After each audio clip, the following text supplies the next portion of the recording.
Um, it never ceases to amaze me, the reaction that I get from people. Being able to make so many people smile when you just drive up a street, it's the most humbling feeling. It's never, look at me, look what I've got. People that buy Ferraris are like that. This is completely different.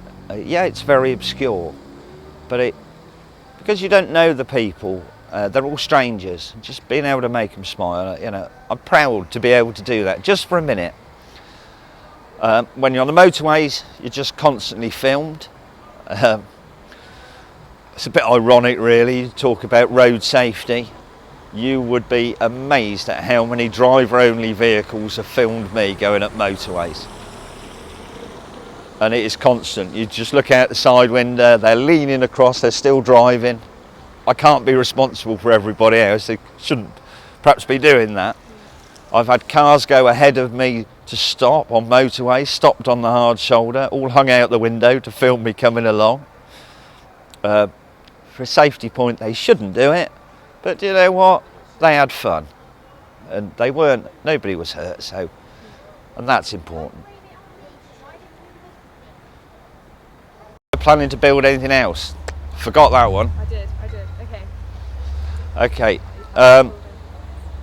if anybody does want to have a look just at some of the things I've done, I've got a Facebook page which I run, which obviously is Fastest Shed. Feel free to have a look. I try to keep it a little bit interesting. A lot of people ask me, are you going to build anything else? Well, yeah, I am. I've got several ideas for completely road legal vehicles, completely obscure, completely different.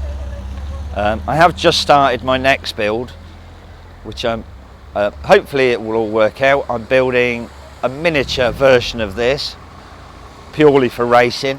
It's built on a racing go-kart with a big motorbike engine. It's incredibly powerful.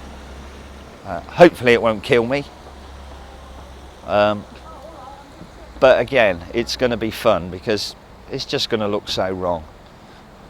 Hope to have that built by the spring, so we'll just see.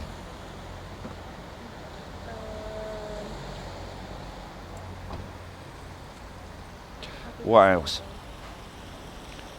I think we're doing quite good for 4 minutes. I think we might have, because I filmed you talking to the people. I think maybe we're just to. Okay, right, this is the Fastest Shed. I built it all myself, everything, all the fabrication, the woodwork, all the mechanics, electronics. It took me 7 months to actually build it, which I built it outside on my drive. The final week I was working on it, temperature was down to -3. That was getting a bit cold. I have a world speed record in it, which we're now up to 95.8 miles an hour. That's officially timed, and I do that at an event up in York at Alvington Airfield. That's done by the UK Timing Association.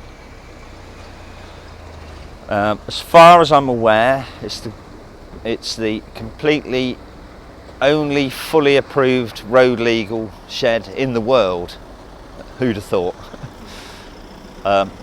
It's had a 6-hour ministry inspection, and the test that it has, it's called an IVA, which I think stands for Individual Vehicle Assessment, and it complies with 299 pages of rules, plus a few of the others which they want to add to it.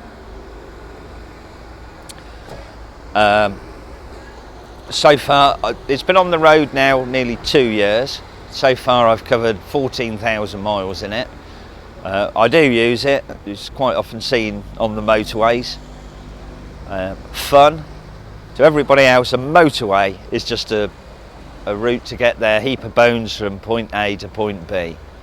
Going in this, it is fun from one end to the other.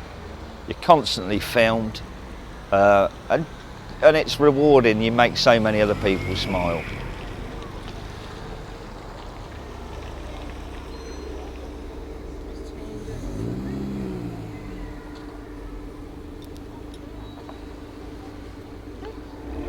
I go backwards and forwards because I keep remembering things, so you're going to have to edit it. I'm quite often asked why I built it. I actually had a car sat there which I'd taken some parts off for another car, which is the car, most of the car is inside here. I was going to scrap it. It's too good to scrap, and I wanted to build something. I didn't know what. A friend of mine was building a couple of hot rods. I had a bit of car build envy. So it took me a year, and I just came up with the idea. And so I set to and I built it. Started off, I bought £600 worth of steel. Because behind all the wood, it's completely steel framed. It's incredibly safe. If you can imagine driving your car that you drive along the road, but put a complete steel roll cage around the outside of it, around the front, along the sides, up over the roof, you'd probably feel a lot safer, wouldn't you, driving it? And that is what is behind the wood, and it's only the wood that you can see.